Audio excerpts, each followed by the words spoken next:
justamente a AGU, né, a Advocacia Geral da União, pediu à Polícia Federal investigações sobre postagens falsas no X sobre o próximo presidente do Banco Central, Gabriel Galípolo. Essas mensagens teriam influenciado na escalada da moeda americana. Então, vamos lá, começo com você, Ranieri. O presidente deve falar sobre corte de gastos e dólar alto ainda hoje para acalmar os mercados?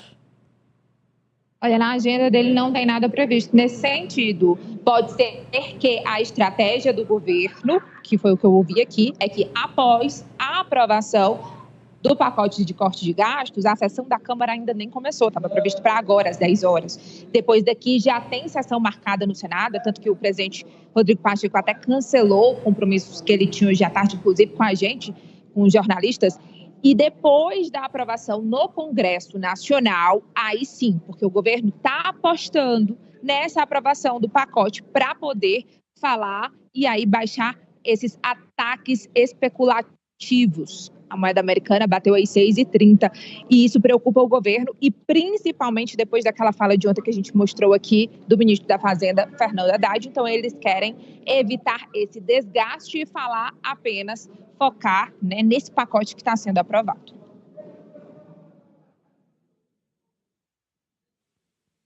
Da AGU. Professor? Desculpe, é que eu não tinha ouvido. A importância aí do pedido da AGU que a PF investigue essa postagem do X. Postagem criminosa, né? Nunca tinha ocorrido isso na história que eu me lembro dessa história recente de redes sociais, né? Tem de ser investigado e, claro, descoberto os autores, que tinham como objetivo produzir o caos financeiro. Então, vamos esperar com a competência aí que tem a Polícia Federal, que ela faça essa investigação que foi solicitada pela AGU. A grande questão, em síntese, porque é uma questão complexa, Amadeu, não há nenhuma razão econômica profunda para todo esse barulho, para toda essa especulação. É um ataque especulativo, sim. Os dados econômicos, quase todos, são absolutamente favoráveis que nós estamos apresentando. Mesmo tivemos aqui no mês passado um pequeno aumento das importações em relação às exportações, mas a balança comercial vai fechar com superávit, quer dizer, positivo, exportou mais do que comprou, de mais de 70 bilhões de dólares. Então, se você olhar tudo, a menor taxa de desemprego da série histórica, passar pela balança comercial, o crescimento do PIB, a inflação ainda está sob controle. E aí você vai passando o lucro das empresas, o lucro dos grandes bancos. O último trimestre mostrou o crescimento no consumo das famílias, o crescimento da taxa de investimento e por aí vai. Então, em relação à economia real, fundamentalmente tem alguns problemas, claro, em relação à dívida pública, mas nada explica esse chegar a dólar a 6,35, isso é especulação pura. Aí a questão é política, não é mais econômica. E por que política? O governo demorou muito para apresentar esse conjunto de medidas, e nós falamos aqui, muito. Podia ter apresentado há 2, 3 meses atrás. Segundo, quem devia, até a produção do conjunto de medidas, os ruídos na comunicação. Ninguém sabia, afinal, qual seria a proposta do governo.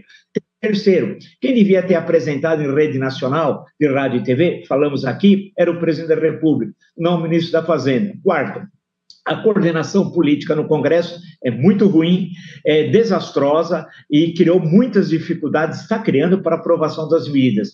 E o último, entre outras questões políticas, para não me estender muito, o PT não ajuda também. A presidente do PT, se ela pudesse fazer um voto de silêncio, um silêncio obsequioso, para lembrar uma antiga determinação da Igreja Católica, se ficasse calada, seria muito importante nesse momento que é chave para o governo, né? Porque se não foi aprovado hoje essas medidas, a maior parte delas, as centrais, teremos problemas no mês de janeiro, aí a sequência fevereiro, março, em suma vai afetar não só o crescimento econômico do ano que vem, a inflação, a taxa, a questão do desemprego e, politicamente, a sucessão de 26. que, no fundo, tudo é 2026. Não pense que é só uma questão econômica, é papo furado, é especulador mesmo. Já que Bolsonaro não pode ser candidato, o candidato até o momento é um tal de mercado. O professor Vilas, na minha visão, professor, o senhor acertou na mosca mais uma vez. O que o mercado observou? Bolsonaro está inelegível e caindo. As pesquisas mostraram que ele está abaixo de Lula no combate direto e, mesmo assim, se pudesse ser candidato e com risco aí, a gente não sabe o que é que vai sair do relatório do Janot, do indiciamento pedido pela Polícia Federal.